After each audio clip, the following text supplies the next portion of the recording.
So for today's video, tuturuan ko kayo kung paano magpalit ng spark plug ng TMX Supremo. So madali lang naman siya, pero ito yung step by step procedure based sa shop manual. So ituturo ko na yung process. Una, bunutin nyo lang tong spark plug cap or noise suppressor. Bali, check nyo siya kung may corrosion. Yan. So kung malinis, tapos walang crack, good pa to. Pero kung may multi-tester ka, mas maganda i-check mo na rin. 3 to 9 kilo ohms yung standard niya. Then dito na tayo sa spark plug. So bago niya siya bunutin, make sure na hanginan mo muna siya para mawala yung dust, kasi pwedeng mahulog yon sa loob ng combustion chamber.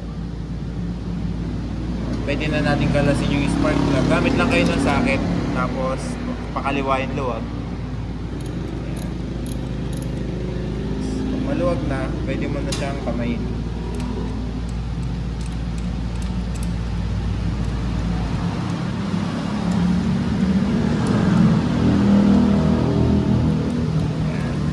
So ito yung spark plug nya. Medyo fouled na rin, saka service limit na, kaya papalitan na natin siya.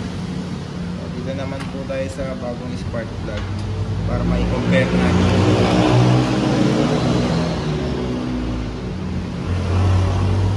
Yan yung side by side nila na appearance. So yan, laki ng difference nila. Kabit na natin. So sa pagkakabit, punasan nyo lang to. Then lapat nyo lang muna tong bagong spark plug hand light. Huwag nyo muna siyang gagamitan ng tools hanggat di siya lapat.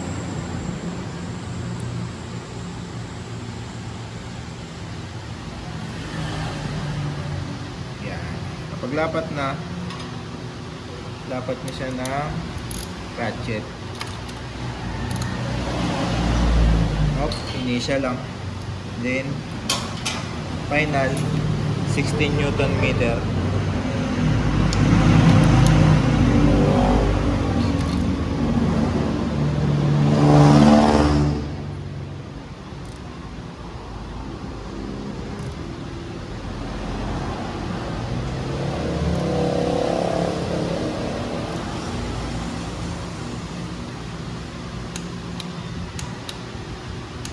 Okay na.